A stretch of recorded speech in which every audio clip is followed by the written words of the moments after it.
This is Nightingale Hall. You're the first of the uninitiated to set foot inside, now for a century.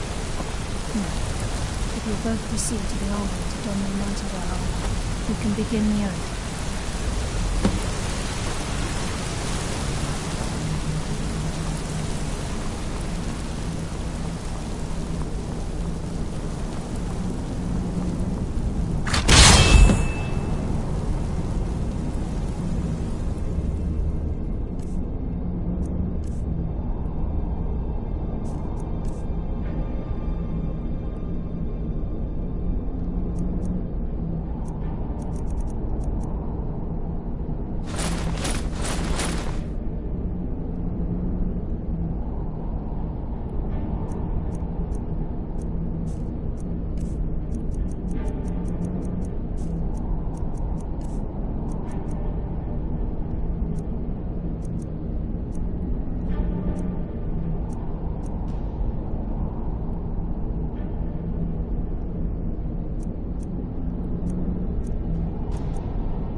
I think we should trust the lass and take the deal.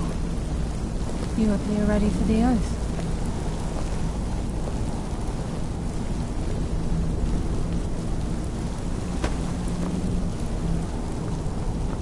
This is enough to make your head spin, eh?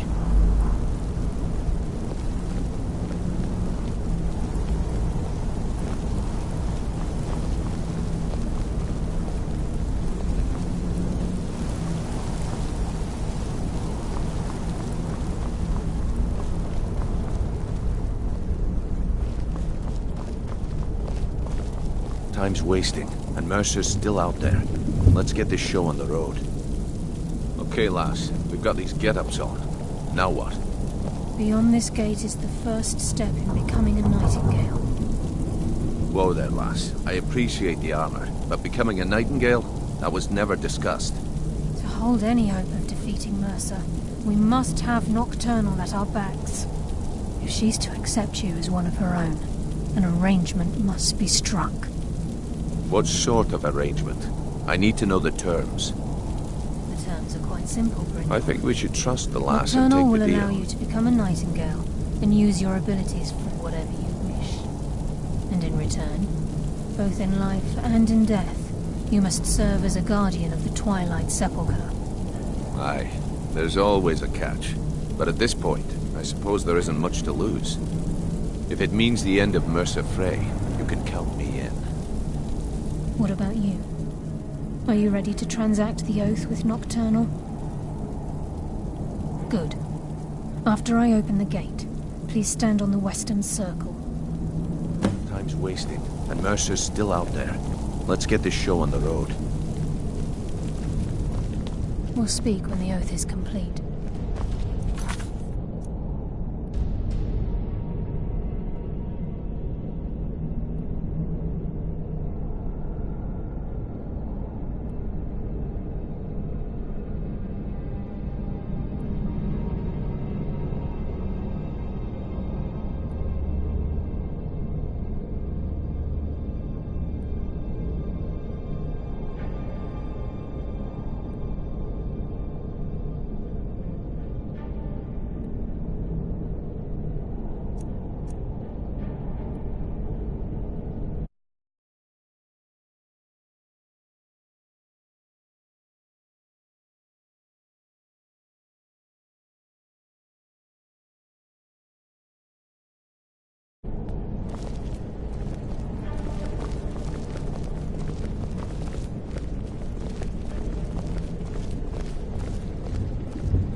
We'll speak when the oath is complete.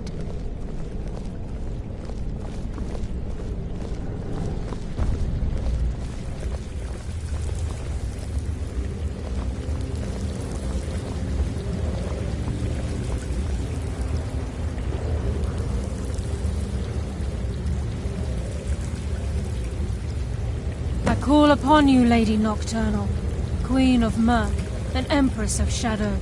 Hear my voice. Ah, Carlia. I was wondering when I'd hear from you again. Lose something, did we? My lady, I've come before you to throw myself upon your mercy and to accept responsibility for my failure. You're already mine, Carlia. Your terms were struck long ago. What could you possibly offer me now? I have two others that wish to transact the oath, to serve you both in life and in death. You surprised me, Carlia. This offer is definitely weighted in my favor. My appetite for Mercer's demise exceeds my craving for wealth, Your Grace. Revenge. How interesting. Very well. The conditions are acceptable. You may proceed. Lady Nocturnal, we accept your terms. We dedicate ourselves to you as both your avengers and your sentinels. We will honor our agreement in this life and the next until your conditions have been met. Very well. I name your initiates Nightingale, and I restore your status to the same, Carlisle. And in the future, I'd suggest you refrain from disappointing me again.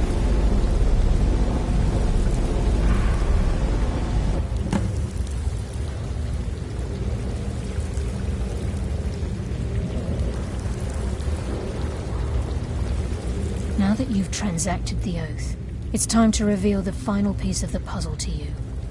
Mercer's true crime. Mercer was able to unlock the Guild's vault without two keys because of what he stole from the Twilight Sepulchre, the skeleton key. By doing this, he's compromised our ties to Nocturnal, and in essence, caused our luck to run dry. Well, yes, but the key isn't only restricted to physical barriers. All of us possess untapped abilities, the potential to wield great power securely sealed within our minds. Once you realize the key can access these traits, potential becomes limitless.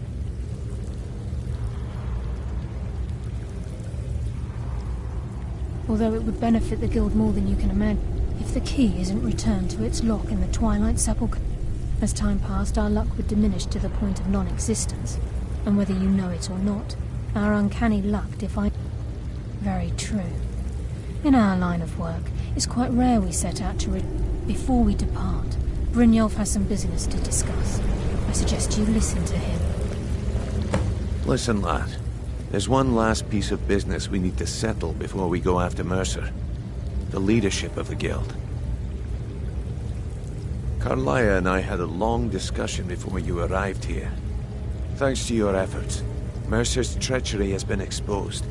After we deal with him, all that remains is restoring the guild to its full strength.